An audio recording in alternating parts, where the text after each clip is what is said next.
Hello, everyone, and welcome back to JaianMusic Notes. Today is a very different episode. I am outside of my studio. A familiar voice has welcomed me back to their place, and we are going to be discussing a video game this time. You know, we like to bounce between the animes and the video games. With me to talk about the incredible Super Mario Bros. Soundtrack is Studio Mike. It's a me! Va bene, fratello. Tutti va bene. I'm getting better. Praticarò ogni giorno con Duolingo. Molto bene, devi praticare. Yeah. And what we are doing today is definitely dropping into a tunnel of musical wonder with this one.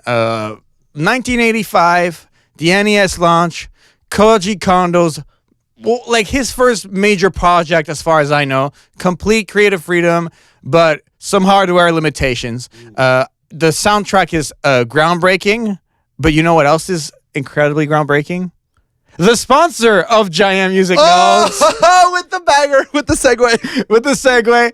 Laser Audio Technologies. They make creative effects plugins. And if you are a musician, a studio person who uses Logic and has effects chains and has the word studio in their first name. He's tagging me verbally. If you want 30% off these plugins, just use code JaianMusic at checkout. They have incredible stuff such as Fram and Glow. Every dollar from that code goes straight back into the show, such as GoPro Kyo, who does all of the artwork. A big shout out to him. All right. So, Mike, how do you feel pre-deep dive of the Super Mario soundtrack? Because it's definitely one of those things that I looked into and I realized that we have a humongous universe. I think this is an episode that can reach people who have never heard the podcast as well. So I really want to give it the proper highlight before we get too specific. Mm-hmm. Well, I don't want to say qualified, but Super Mario, when I was growing up, my grandmother owned an NES, and she played that more than I did. And the games that she played were Super Mario 1 and Super Mario 3. And I watched her for hours just trying to get through levels and jumping with little Super Mario and especially in the third one, the soundtrack for the third one is ingrained in my memory forever. So I feel like there's this emotional, deep-seated, rooted connection to this music. A side note, it's kind of wild that I was watching my grandmother play video games way, way before video game channels, streaming channels were a thing. But here we are. So I guess that's how I feel pre-jumping into this. Absolutely. Just researching this thing too, to me, it really made me understand that the music here is as interactive as it's ever been yet at that point in time. It's not just a background filler. I did a whole episode about, for example, the music in Sonic X and how the music there felt extremely drag and droppy. That you have the villain theme, we need that dark synth, we need that that snappy percussion, and there, boom, okay, next soundtrack. This is every level has a Sonic identity. Obviously deep dive the highlight songs here. But when you think about the constraints of the NES, the limited channels, the square wave, 8-bit. Just 8-bit music in general. How do you approach that in the sense that you have total creative freedom to make something completely interactive, but bro, you only got so many channels. Yeah. You know? How would I approach that? Yeah. I wouldn't. You wouldn't, huh? That's fair. No. I mean, if someone gave me okay, so you have 4 tracks and each of them is stereo, and you can do exactly that the whole time. The disadvantage that I would have would be because I didn't study music and composition and stuff. I'm just purely a composer based off of sort of guttural instinct and just what I've heard before. So I would be even more limited. But those composers who initially had those tools to work with, in order to make those tools work, I would be there just in awe and admiration, because you truly have to know music theory in order to make 4 tracks. Let's go. Bass, drum, lead, and accompaniment. And harmony or accompaniment. Yeah. Go. Like, oh, okay. I've played in bands, so now I could more or less kind of arrange that a little bit. But in the 80s, I was, no. This is what it is for me. The first thing I think of is like the lack of polyphony. And when I think of lack of polyphony, I think I gotta be monophonic about it. JaianMusic Notes, I try not to be too technical. Polyphony is like when you have some type of harmony, when you hit a chord, there's only one note. Monophony is like one note at a time, to put it really simply. I'm not gonna try to deep dive too hard here. I think of arpeggios, like just fast sequences of notes, like one after the other, to make an impression of like, oh, look at all these notes, but like it's still one after the other. It's still just da da da da da da. Like yeah. A good example of that in the sound effect, because we have in this 7.3 Studios studio here. Yes, please. That's like polyphony that achieves. No, that's monophony. Yeah. That achieves polyphony. It's like that's the coin sounds in Mario. Yeah. I don't know if y'all can hear that, but yeah, it's. That's a really good example of what you're talking about. Exactly. And I think that's like a core point here. And jumping off of that exact point, like what to you outside of that made the Super Mario soundtrack feel so timeless? Oh, I would say that that is such a good question. I would say the biggest thing about the melody is it is not necessarily terribly complex. It is a simple melody, as most timeless melodies are. They have to begin with simplicity and then work from there.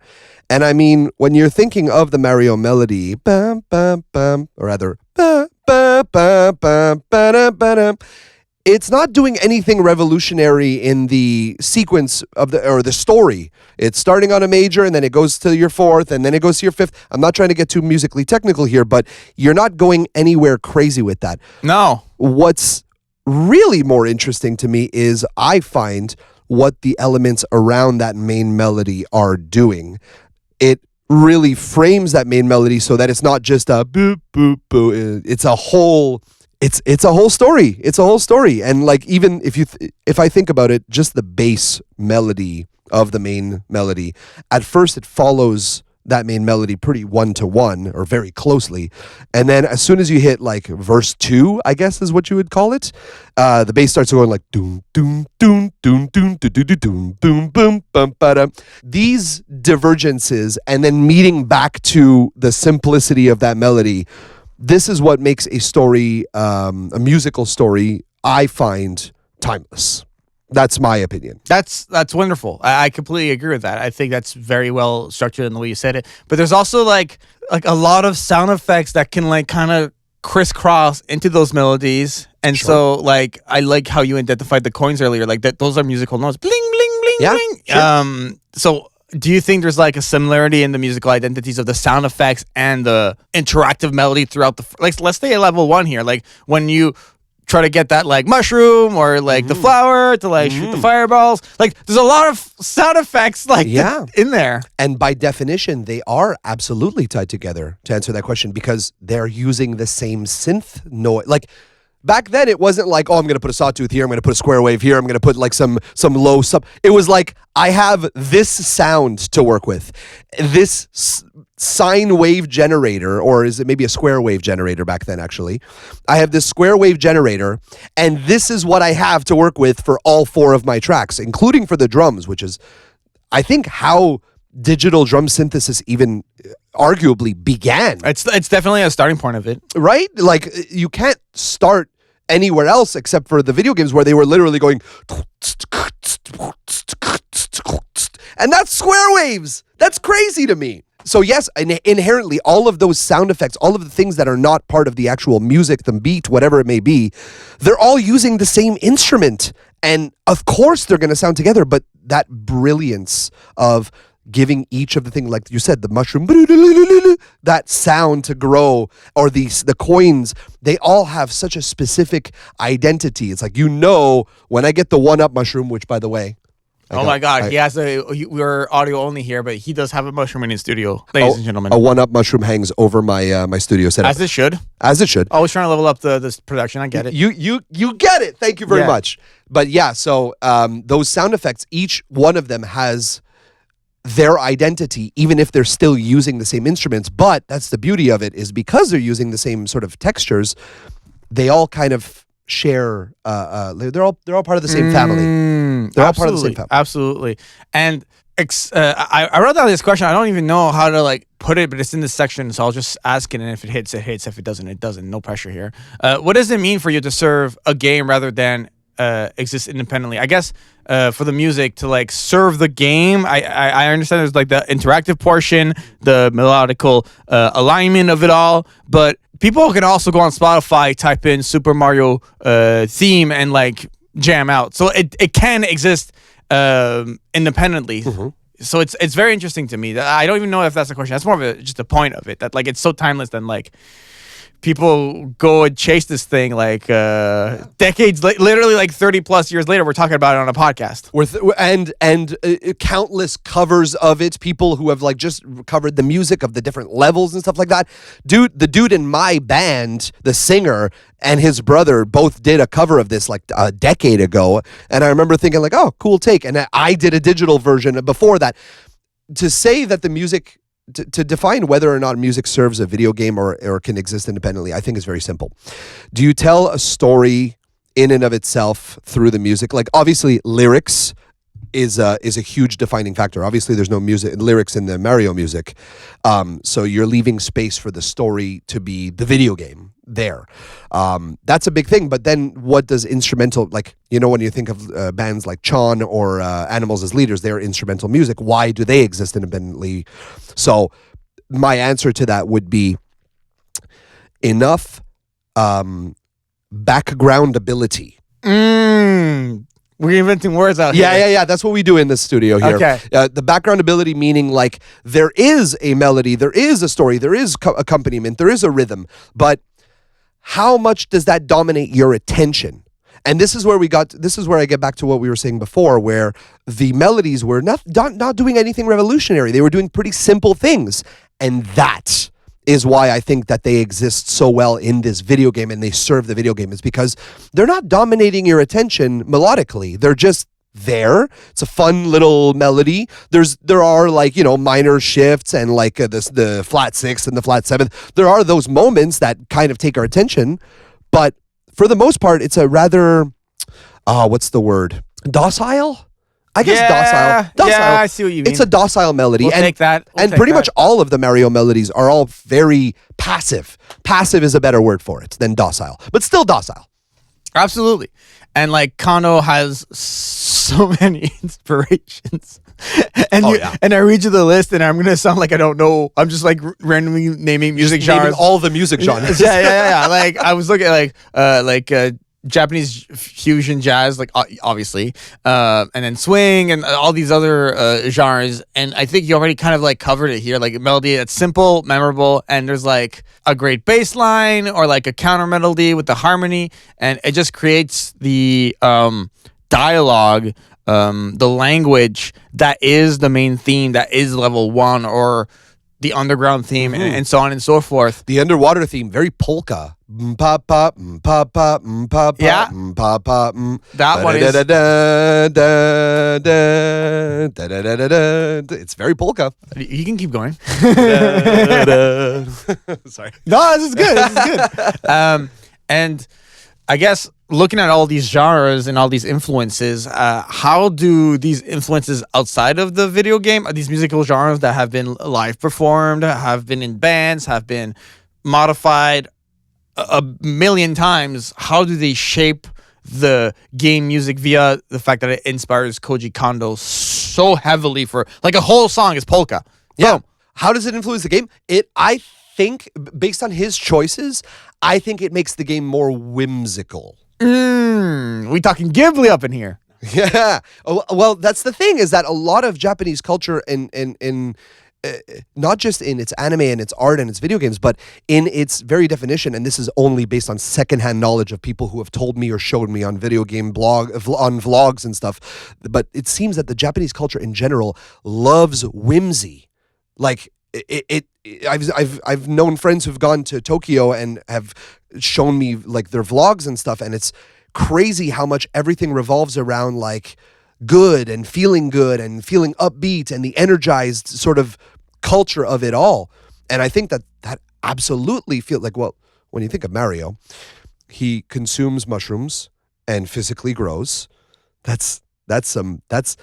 play D&D as Jaian knows, and that's very Feywild. That's very fairy culture, and fairy culture in general is extremely whimsical. It's very whimsical. Could also be very dark, but that's what I feel the music's genres and influences do. They add that necessary whimsy into the game that makes you feel like, I don't want to be anywhere else. I want to just be in this fake universe where I eat leaves and grow a tail and ears and then fly. I mean, honestly, like when you talk about whimsical places, like having gone to Japan myself and like in Tokyo and stuff like that, whimsical is such a good description of it. Specifically in one area where I saw a lot of like Super Mario stuff over there. But in Akihabara, Electric Town, there's a lot of anime figurines, anime shops, video game shops, and like Super Mario is plastered everywhere around there. It's a point of pride for that country, man. I really think it speaks for itself here. And then let's talk about some like highlight themes here. Let's talk about like some songs that like have always lasted in the back of our minds playlist.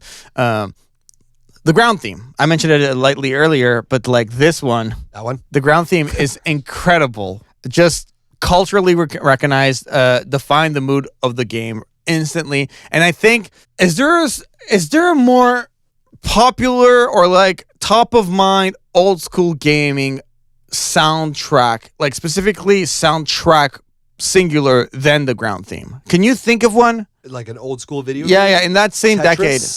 Tetris, okay, that's a good one. Tetris would be the only one, I think. Because everyone else is going to be, the Street Fighter theme. Like, nah, bro. Mario. Yo, I don't want to smoke Street Fighter fans, by the way. No, listen. Street Fighter is a great game. I played a lot when I was young, and well, not a lot, but some. And it's fine. It's a good theme, too. Like, it's well composed. It's not Mario. It will never be Mario. Mario and Tetris themes are just the most iconic musical. Hot take. Mario and Tetris themes are the most iconic video game music in the world ever in history. I'm gonna do a side. I'm gonna do a side discussion right now. Skip 2 minutes ahead if you were really only here for the Mario stuff. The other, like, I think it was this year or last year. As you know, Mike, I cover a lot of songs and stuff like that. Mm-hmm.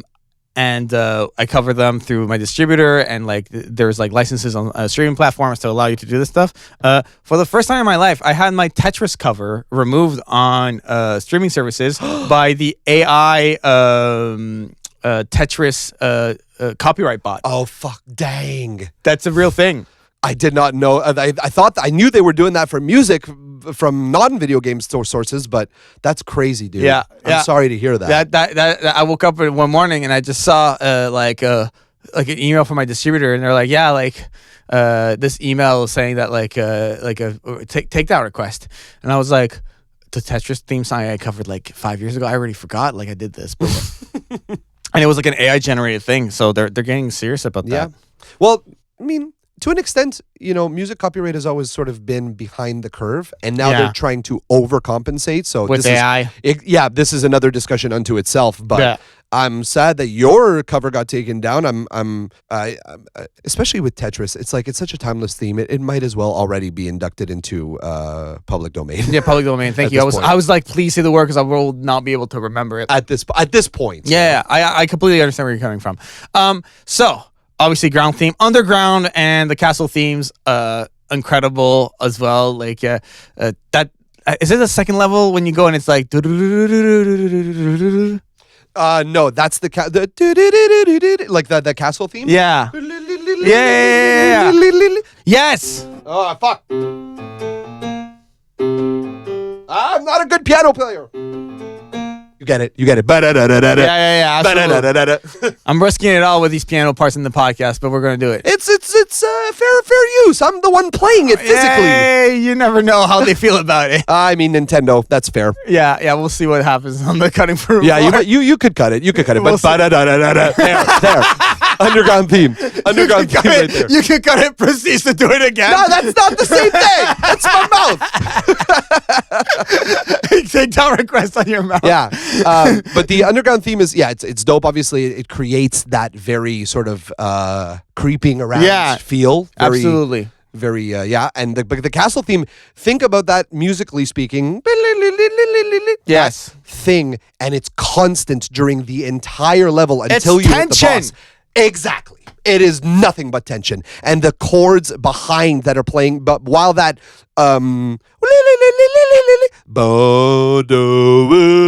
it's all diminished and tritones. It's great. It's incredible. How do these like songs, outside of just saying the word tension, shape your engagement when you play that specifically that level? There's more fear, obviously. Like tension, obviously, it can be interpreted in many ways, but there's more fear of dying in the game. There's fear of like losing your power-ups or stuff like that. Fear is definitely the big thing for me. Suspense, I guess, but that's like sort of synonymous with tension. It makes me fearful and it makes me anticipate what's coming next. Like I'm not sure what to expect. Basically, it makes me uncertainty and fear. That's my answer. I completely agree with that, and especially the boss fights with that. Like whenever you meet up with Bowser, and that, it's like the same theme's been playing, but like just because Bowser's on my screen, like, and the fact that I've gone through the level for like a few minutes now, I'm just like, oh man, like it just feels like something. It's like it's the same sonic waves that I'm literally listening to, but they're more intense just because of the time I spent in the level. Yeah, and like that's based like. Interactivity of the music. You got context, right? You start with that context of tension, and the release, you would think it's like relief, but no, in fact, it is the release into even more tension. And, boss music in general in video games has to be well designed. And I find that they didn't even focus that much on the boss music for Bowser and stuff. It's more just what happened before that shapes your perspective of the boss fight. One boss music that's total bull is what are you like da da da da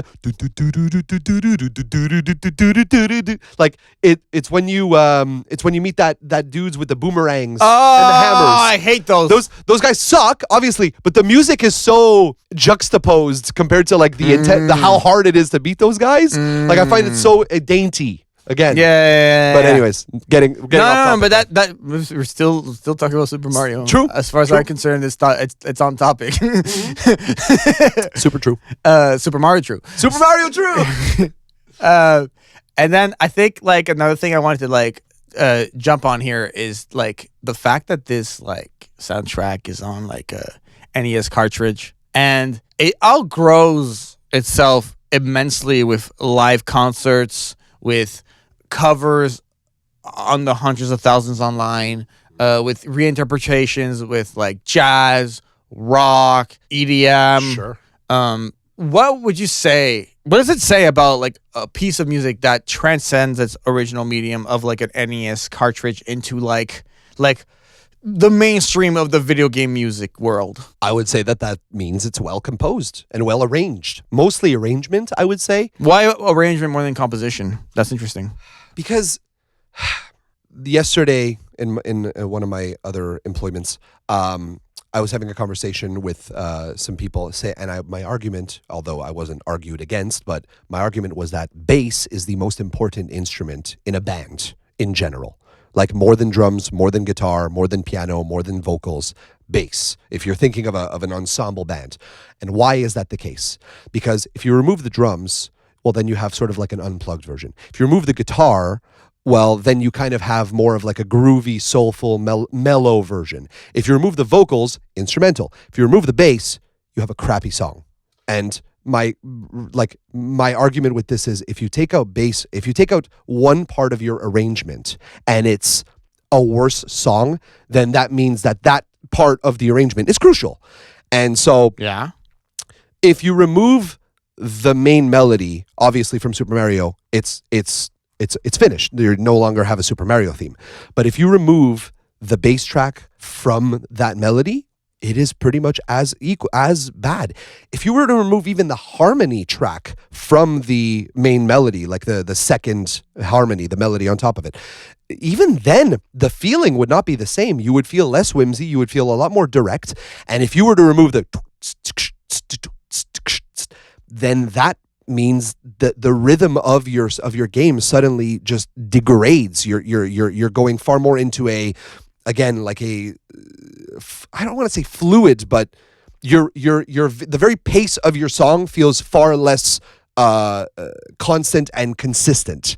So that's why I think if you can remove one piece of only the 4 tracks that are in here, and the shape and melody and feel does not remain the same, then I think arrangement is more important than composition, or in this particular case. I completely see where you're coming from. To me, I feel like it's every part that Koji Kondo's mind put together that gives you the masterpiece of the puzzle. Sure. And every piece has its like own unique role. Because like to me, like I couldn't listen to a Super Mario track without that like drums. Exactly. When you give me those drums, that to me is like, it feels more Super Mario than like when I think of the bass line of Super Mario. Personally, just like off the top of my head, like as a player of the game, not even as a composer or music person. Go ahead, you guys. Sure. No, I was gonna counter that a little bit and say like pushback, I guess, and say. You say that you don't think that the bass is important, but yet as soon as important. But as soon as the melody of the verse 2, as soon as that bass changes to the boom doom doom doom doom doom when it's playing its octaves, if we remove that from the equation, I feel like your perspective of the melody and your feeling in the game would change drastically. Oh, absolutely, it would change drastically. But I think we're arguing the same point from different angles in the sense that like you remove any piece from the puzzle and it changes everything drastically. Sure. And the mind of Koji Kondo is like imagine like he must have been in his 20s. How old was he when he Mike's gonna do a live Google for me right now. Pull that up, Jamie style. He's gonna look up right now Koji Kondo's age. 64. In the 80s, he was 20. In 85, he was 24 years old. So at 24, you're literally tasked with like creating one of the most memorable, important, and just still discussed to this very day. To this day! To the day! Oh yeah, insane. And so of course it transcends its original medium. It was always going to. It couldn't not. It was always set up for success if you think about it. If you think of like all the influence drawn from, the interaction, how we want this to interact with the medium, the sound effects that play melodic elements that fit with the song. Just like everything, it resonates across generations and cultures. I wrote why. I just told you why, Google Docs. We're going to keep scrolling. I just told you why. I mean, here's a food for thought though. Please, I'm hungry. If Mario... Oh, we got food later. If Mario came out as a video game and was as popular, but it did not have as iconic musical themes, it just had like just enough to like accompany the music.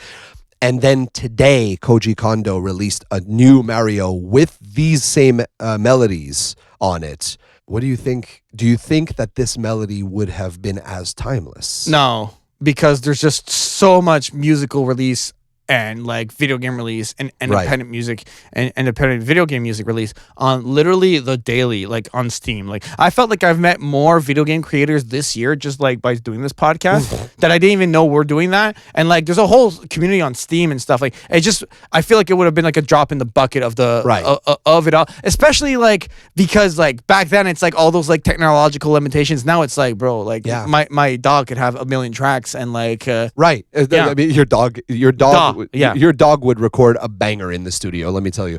Woof, woof. With all the technology we have today. I meant DAW. I really want to make I meant DAW. DAW, Digital Audio Workstation. I understood dog. It probably sounded like dog. But yeah, no, I agree though, it's a product of its time, right? You said it. The Beatles got so huge back then because they were a product of the time, because nothing like it had come out before, and because they were maximizing with 4 tracks themselves too. 4-track recorders, they were maximizing what you could do with a 4-track recorder. Yes. Just by good arrangement and good composition. Completely. So yeah. My boss, a hot side topic, by the way, not to just go on a tangent. One of my bosses said that the Beatles were nothing compared to like bands like the Rolling Stones. And although I disagree compositionally, Beatles are so much better than Rolling Stones, I do now see his point, which is like if the Beatles came out today with the music that they recorded back then, they would be nobody. They would be nobody. They were a product. They were ahead of the curve for sure back then, and the curve has completely changed now. Yeah. And so like just to kind of like slowly bring it to a close here, this music got put into the National Recording Registry. There's billions of listeners worldwide, from childhood memories to ringtones, sheet music, and performances, and just it's super accessible and. I wrote down these questions. I feel like we talked about it. Like maybe this last point here. What can modern composers learn from Kondo about creating music with lasting cultural significance? That's a hard one for me to answer. I wrote this down and I'm even thinking about it now. Just be a pioneer. I know it's hard to define how to even be a pioneer, but be a pioneer. Like do something that hasn't been done yet, but so much has been done now that's even harder than before. I mean, do something that hasn't been done yet. Let's think about that though, because Koji Kondo, when he composed this music, had those melodies not been done before? Had those rhythms not been done before? Had those, yeah, sure, fine, 8-bit square wave music hadn't been done until those moments, sure, but again, that's a product of technology developing as we go in time. Therefore, part of its time. That's the sticking point. That sure. You can talk about me melodically and compositionally and all these things, and I'll agree with you. Like it's been done before, but clearly it hadn't been done in a certain way that like now, and that it's grown to what it is now. Sure, but how do you translate that to today's era? How does one do what Koji Kondo did back then today? Like when the music limitations are just literally in space, like not even the sky's the limit. Friggin' space is the limit. Like what? How do you translate that to today's standards? How do you become a pioneer? So it's to me is we're sitting here talking about how to do it, and someone's out there currently figuring it out and doing it because their mind works in a way that our mind does not, or we haven't like uncovered that rock yet. So I think it's going to, like, we always revolutionize. We always find a new thing that like changes it. It consistently happens. It's just a matter of time that one person on this planet with like billions of people in musically will just create a new thing. Yeah. Like I remember being like in the electroacoustic program in 2017, 2019, and like everyone was like, oh, multi-channel is like the future, you know? And all these people were like, no, it's stereo. And now we have Dolby Atmos. And Dolby Atmos in like the last few years, like we're in the mid 2020s right now as we're recording this, like remastered albums are a thing, and Dolby Atmos setups are a thing, and that's changed. I suppose. So it's always a little something that changes. Okay. Well, thank you. It actually made me think of it in a different way that I didn't. Of course, and that's the point, because like you don't think the way I think, so I want to hear how you're thinking about it, and like I like hearing the way you think about things. Thank you. We should do more podcasts together. Okay. Sign me up. Yeah, absolutely. Yeah. Honestly, these last few points here. What does the Super Mario soundtrack teach us about creativity? I should say. Yeah, I mean, dude, like we covered. This is repetitive. Simplicity. No, but I mean, it's good to reiterate, because simplicity and track limitations. Like, I honestly would be able to tell you that when I work under a strict rule set, I sometimes become more creative. Because you're limited. And you're like, I gotta. How do I work outside the box of inside of this box? I break the walls. Yeah. Well, yes, for sure. That is a tool that you can do. But like, I like to think of it when I'm doing like covers.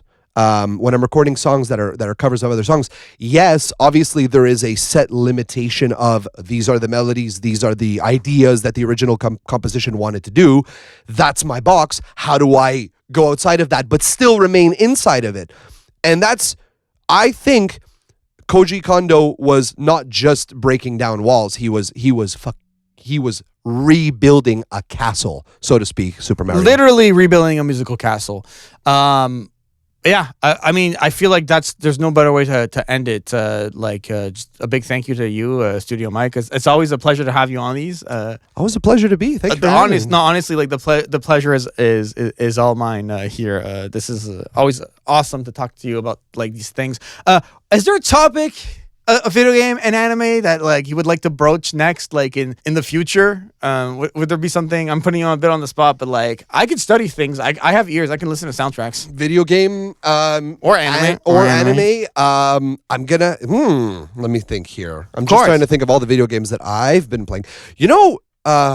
Say it right now. Well, it's just funny because I've been playing Civilization lately. Civilization 6. Okay. A game where you build your empire, your civilization, and it's funny because they incorporate a lot of the world's anthems into it as the years advance. Like you start, and I don't want to give it away, but the game is basically you start with like two representative groups of people, like explorers and warriors, and that's your society. Build from there, exploit the resources, capture other civilizations, do whatever you got to do, but you start there, and the melodies start so like contained and restrained with like just a few elements, and then by the end of the game, when you're like at turn 500, because it's a turn-based game, and turn 500, the melodies are huge, there's full orchestras, there's synths playing in the background. Mike, you've convinced me. Take a look at the Civilization music. We'll see if